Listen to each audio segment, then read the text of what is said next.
இன்றைக்கு பொது காலத்தின் 18ஆம் வாரம் ஆகஸ்ட் மாதம் திங்கட்கிழமை 4ஆம் தேதி. இன்று புனித ஜான் மரிய வியானி அருள் பணியாளருடைய நினைவு விழா. இன்று தேவன் நமக்கு தரும் ஜீவநீரூற்றான இறை வார்த்தைகளை கேட்டோம். அதாவது இன்று தேவன் நமக்கு தரும் ஜீவநீரூற்றான வார்த்தைகள் புனித மத்தேயு 14 இயல் இறை வார்த்தைகள் 13 21 முடிய. அக்காலத்தில் திருமுழுக்கு யோவான் கொலையுண்டதை கேள்வியுற்ற இயேசு அங்கிருந்து புறப்பட்டு படகில் ஏறி பாலை நிலத்தில் உள்ள தனிமையான ஓரிடத்திற்கு சென்றார். இதை கேள்விப்பட்ட திரளான மக்கள் ஊர்களிலிருந்து கால்நடையாக அவரை பின்தொடர்ந்தனர். இயேசு அங்கு சென்றபோது பெரும் திரளான மக்களைக் கண்டு அவர்கள் மீது பரிவு கொண்டார். அவர்களிடையே உடல் நலமற்றிருந்தோரை குணமாக்கினார். மாலையான போது சீடர் அவரிடம் வந்து, இவ்விடம் பாலை நிலமாயிற்றே, நேரமும் ஆகிவிட்டது, ஊர்களுக்கு சென்று தங்களுக்கு தேவையான உணவு வாங்கிக் கொள்ள மக்கள் கூட்டத்தை அனுப்பிவிடும் என்றனர். இயேசு அவர்களிடம், அவர்கள் செல்ல வேண்டியதில்லை, நீங்களே அவர்களுக்கு உணவு கொடுங்கள் என்றார். ஆனால் அவர்கள் அவரை பார்த்து, எங்களிடம் இங்கே 5 அப்பங்களும் 2 மீன்களும் தவிர வேறு எதுவும் இல்லை என்றார்கள். அவர், அவற்றை என்னிடம் இங்கே கொண்டு வாருங்கள் என்றார். மக்களை புல் தரையில் அமருமாறு ஆணையிட்டார். அவர் அந்த 5 அப்பங்களையும் 2 மீன்களையும் எடுத்து வானத்தை அண்ணாந்து பார்த்து கடவுளை போற்றி அப்பங்களை பிட்டு சீடர்களிடம் கொடுத்தார். சீடர்களும் மக்களுக்கு கொடுத்தார்கள். அனைவரும் வயிறார உண்டனர். எஞ்சிய துண்டுகளை 12 கூடைகள் நிறைய எடுத்தனர். பெண்களும் சிறு பிள்ளைகளும் நீங்களாக உணவு உண்ட ஆண்களின் தொகை ஏறத்தாழ 5000. ஆண்டவரின் அருள்வாக்கு. கிறிஸ்துவே மக்கு புகழ். அதிசயங்கள் செய்கிறவர் நம் அருகில் இருக்கிறார். அற்புதங்கள் செய்கிறவர் என்றும் நமக்குள் வசிக்கிறார். தண்ணீரை இரத்தமாய் மாற்றினார் அதிசயம். எகிப்து தண்ணீரை இரத்தமாய் மாற்றினார் அதிசயம். வெறும் தண்ணீரை திராட்சை ரசமாய் மாற்றினார் அதிசயம். வெறும் தண்ணீரை திராட்சை ரசமாய் மாற்றினார் அதிசயம். அதிசயங்கள் செய்கிறவர் நம் அருகில் இருக்கிறார். அற்புதங்கள் செய்கிறவர் என்றும் நமக்குள் வசிக்கிறார். என்றும் நமக்குள் வசிக்கிறார். இன்று நம் தேவன் தரும் ஜீவநீர் ஊற்றான இறை வார்த்தைகளை கேட்டோம். ஏசப்பா மக்களுக்கு பல புதுமைகளும் அற்புதங்களும் குணத்தையும் ஏற்படுத்தி அவர்களை ஆசீர்வதிச்சுக்கிட்டு இருந்தப்போ அவர் அந்த ஜனங்கள் மீது இரக்கம் கொண்டார். பாவம், இவ்வளோ ஜனங்கள் இப்படி இருக்காங்களே அப்படின்னு சொல்லி யோசனை பண்ணிகிட்டு இருக்கும்போது சீடர்கள்லாம் சொல்கிறாங்க, பாலை நிலம் ஆயிற்று, இங்கே ஒன்றும் கிடைக்காது சாமி, அவங்களெல்லாம் அனுப்பி விடுங்க அப்படின்னு. அப்போ தான் அவர் சொல்கிறாரு, ஏன் நீங்களே சாப்பாடு கொடுக்கலாமே, நம்மளே கொடுக்கலாமே அப்படிங்கிறாரு. அவங்க சொல்கிறாங்க, என்ன சாமி இருக்குது இங்கே பார்த்தா 5 அப்பங்களும் 2 மீன்களும் தவிர வேறு ஒன்றுமே இல்லையே சாமி, எல்லாருக்கும் எப்படி கொடுக்கறது அப்படின்னு.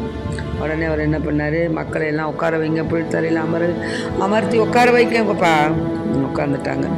5 அப்பங்களையும் 2 மீன்களையும் வானத்தை எடுத்து அண்ணாந்து பார்த்து கடவுளை போற்றி அப்பங்களை பிட்டு சீடரிடம் கொடுக்குறார். சீடர்கள் எடுத்து கொடுக்க கொடுக்க கொடுக்க கொடுக்க கொடுக்க அது வளர்ந்துக்கிட்டே போகுது. இப்படி தான் நம்மளை ஆசீர்வதிக்கிறார் ஆண்டவர். நம்ம அதை நம்புறதில்ல, விசுவசிக்கிறதில்ல. ஏழை கைம்பெண் அவருடைய, நான் என்ன செய்வேன், எனக்கு கொஞ்சம் தானே மாவு இருக்குது, நானும் என் மகனும் சாப்பிட்றதுக்கு தானே இருக்குன்னு சொல்கிறேன், ஆனால் பரவாயில்ல நீ எடுத்துக்கொண்டாந்து குடுன்னு சொல்கிறாரு. அப்போது அந்த திருத்தூதருக்கு சொன்ன உடனே அவர் என்ன பண்ணுறாரு, உடனே அந்த அம்மா கொடுக்குது தண்டத்தில் உள்ளதை. உடனே அதை வந்து அந்த அவங்களுடைய ஆயுட்காலம் முழுதும் எண்ணெயும் தீர்ந்து போகலையாம், மாவும் தீர்ந்து போகலையாம், அப்படி ஆசீர்வதிச்சாங்க. அது மாதிரி தான் நம்ம இடத்துல நிறைய அதிசயங்களும் அற்புதங்களும் ஆண்டவர் நம்முடைய வாழ்க்கையில் நிறைய செய்கிறார்ப்பா. ஆனால் நம்ம அதை கண்டு உணர்வதில்லை. ஆமாம், நாம் இன்று நடப்பதும் நிற்பதும் அவருடைய கிருபை தான்.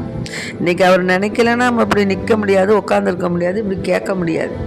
ஆக அவரவருக்கு ஆசீர்வாதமான சூழ்நிலை தான் கொடுத்துருக்காரு. ஆனால் நாம் என்ன செய்கிறோம், அப்படியே வானத்தில் பறக்கணும்னு நினைக்கிறோம், வானத்தை வில்லா வளைக்கணும்னு நினைக்கிறோம். இன்றைக்கி சபை உரையாளரில் சொல்கிறாங்க பார்த்தீங்களா, உழைப்பு வீணிலும் வீண். செல்வத்தை சேர்க்கணும்னா எப்படிப்பட்ட செல்வத்தை சேர்க்கணும், தேவனுக்கு ஏற்புடைய செல்வத்தை தான் சேர்க்கணும் மண்ணுலகத்தில் அப்படிங்கிறார். இந்த மாதிரி தான் அந்த மோசே வழி நடத்திட்டு இருக்கும்போது மக்கள், இஸ்ரேல் மக்கள், அவங்க என்ன செஞ்சாங்க, இப்படி தான் முணுமுணுத்தாங்க.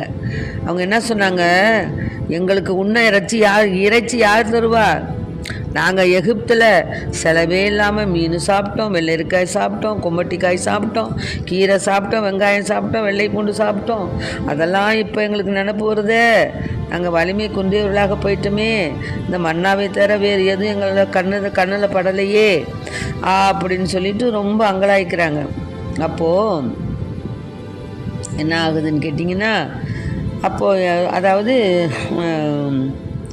பாளையத்தில் பனி விழும்பொழுது மண்ணாவும் அதனுடன் விழுந்தது. எல்லா வீடுகளிலிருந்து மக்களும் தம் தம் கூடார வாயில் இருந்து அழுங்குரலை மோசே கேட்குறாரு. ஆண்டவர்கிட்ட சொல்கிறாரு, ரொம்ப இது பிடிக்கவே இல்லை மோசேக்கு. ஏன்னா அற்புதங்களும் அதிசயங்களும் ஆண்டவர் எவ்வளோ செய்கிறாரு, இந்த ஜனங்களுக்கு இவ்வளோ புத்தி இல்லாமல் இருக்குதுங்களே, இவ்வளவு தேவனுடைய அந்த துணையை அவங்க இப்படி உதாச்சனை பண்ணுதுங்களே அப்படின்னு சொல்லி மோசே என்ன சொல்கிறாரு, அப்பா ஆண்டவரே, எனக்கு ஏன்ப்பா அந்த கேடு, நீங்கள் எனக்கு கருணை காட்டாமல் இந்த மக்களுடைய பழுவையெல்லாம் என் மேலே ஏன்ப்பா சுமத்துனீங்க, எனக்கு என்ன செய்யுங்க, எனக்கு சீக்கிரமாக என்னை கொன்றுடுங்க, உன் பார்வை எனக்கு தயை கிடைத்தால் இந்த கொடுமையை நான் பார்க்காது இருக்கட்டும்னு அவர் சொல்கிறார். ஆனால் தேவன் என்ன செய்கிறாரு, ஆண்டவரின் சினம் கொழுந்து விட்டு இருந்தது. ஆனால் மோசேக்கு அது பிடிக்கலை. இந்த மாதிரி சொன்ன உடனே ஆண்டவர் இஸ்ரேல் மக்களை இவ்வளோ வழி நடத்திட்டு வரும்போது அவங்க இப்படி புலம்புறாங்க, தவிக்கிறாங்க. இது மாதிரி தான் நாமளும், நம்மளை ஆண்டவன் எவ்வளவோ ஆசீர்வாதமான சூழ்நிலையில் தான் வச்சுருக்காரு. அவங்கவுங்களையும் நினச்சி பார்க்கணும், மனசாட்சியோடு நினச்சி பாருங்கள், ஏசப்பா நம்மளை எவ்வளோ ஆசீர்வாதமாக வச்சுருக்காருங்கிறத நினச்சி பார்க்கணும். அதுக்கு நம்ம நன்றி சொல்லணும் தவிர நம்ம என்ன செய்யக்கூடாது, துவண்டு போகக்கூடாது. நாங்கள் கடவுளின் பிள்ளைகள், நாம் கடவுளுடைய பிள்ளைகள். அதனால் இருண்டு கிடந்த நம்முடைய வாழ்க்கையில் தேவன் நிச்சயமாக ஒளியேற்றுவார், நமக்கு ஒளியேற்றி கொண்டு தான் இருக்கிறார் அப்படிங்கிறத உணர்ந்த பிள்ளைகளாய் இந்த இஸ்ராயேல் மக்களைப் போல் நாம் முணுமுணுக்காது, இயேசு எப்படி தயை காட்டினாரோ அந்த ஜனங்கள் மீது தயை காட்டி அவர்களுக்கு உண்ண உணவு கொடுத்தாரு பார்த்தீங்களா, அது மாதிரி தான் தயையும் இரக்கமும் அதாவது இது இரக்கமும் கிருபையும் உடையவர், நம் மீது இரக்கம் உடைய தேவன். ஆகவே நாம் இரக்கமுடைய தேவனை நாம் அன்றாடி நம்முடைய வாழ்நாட்களில் நன்றியுடன் கூடிய விண்ணப்பத்தை வச்சு நாம் என்ன செய்யணும், ஏசப்பாக்கிட்ட மன்றாடணும், மனம் தளராமல். திருமுழுக்கு யோவானின் நினைவிலேயே தன்னை தேடி வரும் மக்கள் கூட்டத்துக்கு பணிபுரிகிறார். ஆக இயேசு என்ன செய்கிறாரு, திருமுழுக்கு யோவான் இறந்த பின்பு தன்னை தேடி வந்த மக்களுக்கெல்லாம் இயேசு அவருடைய சொந்த வாழ்க்கையில் அவர்களுக்கு எல்லா விதமான நலன்கள் வளன்களையும் பொழிந்து அதிசயங்களும் அற்புதங்களும் செய்கிறார். ஆகவே அற்புதங்களும் அதிசயங்களும் தேடக்கூடிய தேவனை நாம் மன்றாடுவோம். புனித வியானி